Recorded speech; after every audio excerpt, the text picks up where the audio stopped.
I am now on the MTK hotline, and I'd like to welcome back a very special guest. He's the resident rock and roll historian of the Mop Tops and the King. He's also the author of the fabulous book, Rock'n'Roll Unravelled. From the north of England, Derek Shelmerdine. Derek, welcome back to the show. Hi, Steve. It's great to be back with you. And what a great topic to talk about, the Monkees. Yes. Growing up, the Monkees were my first love. When I was 4 years old, that's when the Monkees debuted in the USA, the fall of 1966. So the Monkees, that's our topic. The first question, it's got to be, should the Monkees, in your opinion, be in the Rock and Roll Hall of Fame? I think they should, actually. Goldmine magazine thinks they should as well. The category would be performers, and they're very definitely performers. I mean, they had a very, very successful 2 years of record sales coinciding with the show from September 66 to March 68. And I think if they'd stayed with the original concept, I think they could have done extremely well. I mean, they were sort of rock and roll meets the Marx Brothers, and they were just absolutely fantastic. Yeah, well, I loved it. I still love the show. What's the basic reason? Why are the Monkees not in the Rock and Roll Hall of Fame? Well, I think one of the problems they've got is that on the first two albums, they gave the impression they played the instruments. And the back of the first album, particularly, the Monkees, it actually says, for David Jones, Mike Nesmith, and Peter Tork, it says plays guitar and sings, and Mickey Dolenz plays drums and sings. And on the second album, More of the Monkees, it actually refers to them as artists and not just singers. And I don't think there was any need whatsoever for that, for the deception. Because if you go back to the original advertisement back in September 65, when they were looking for people to audition, 437 people applied, the original act said folk and roll musicians, singers for acting roles in a new TV series. And I think if they'd stayed with that brief, I think it would have been a whole different question, because they were unique in terms of they were almost a sort of virtual band. And their record success was phenomenal. Absolutely incredible with their albums and singles.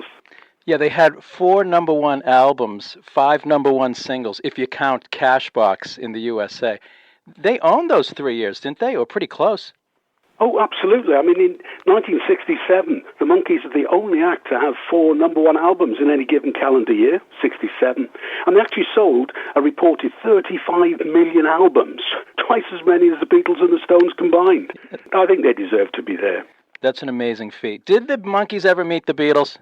Yes, absolutely, particularly when they came over in 67. I mean, Davy Jones had actually met them in 64, because he was on the same bill on that original Ed Sullivan show's The Beatles on the 8th of Feb, 64. But the Beatles liked them, actually. They threw a party for them when they were over in 67 at the Speakeasy Club in London. Mickey Dolenz spent an evening at McCartney's house, and the Beatles invited various Monkees to sit in on recording sessions, and they famously sat in on some of the Day in the Life sessions.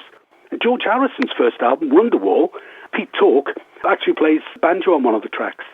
Yes, banjo, one of my favorite instruments. Absolutely. I was joking, but I love it. The Monkees were good musicians, weren't they? I mean, they weren't hacks. Were they good? Were the Monkees good musicians? They were good. I mean, bearing in mind that 2 of them were actually actors. They weren't musicians. Mickey Dolenz was Circus Boy and Davy Jones was Oliver at Coronation Street in the UK early on. Peter Tork played the folk clubs in Greenwich Village. He played a number of instruments. This was one of the most musically he was the most musically accomplished of the band. Mike Nesmith's interesting. He played the folk clubs in LA, but he released 4 singles before he got together with the Monkees, and he wrote a lot of those sides as well. And probably his most successful single for somebody else was Different Drum.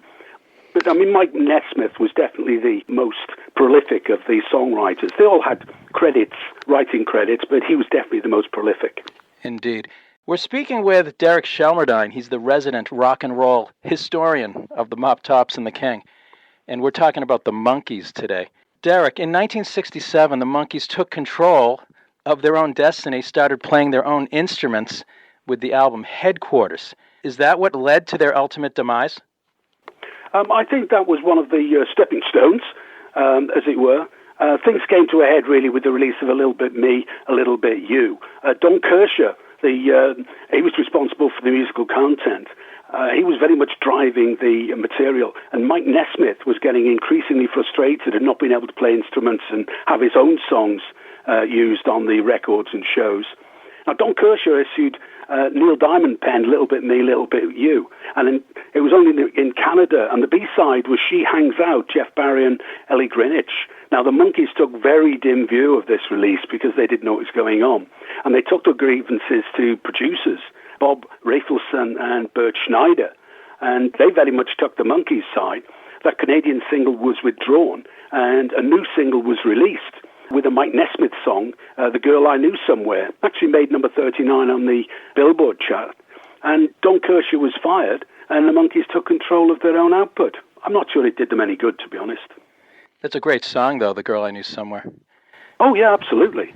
So what's keeping them out of the Hall of Fame? Does someone hold a grudge there against them? What's the deal?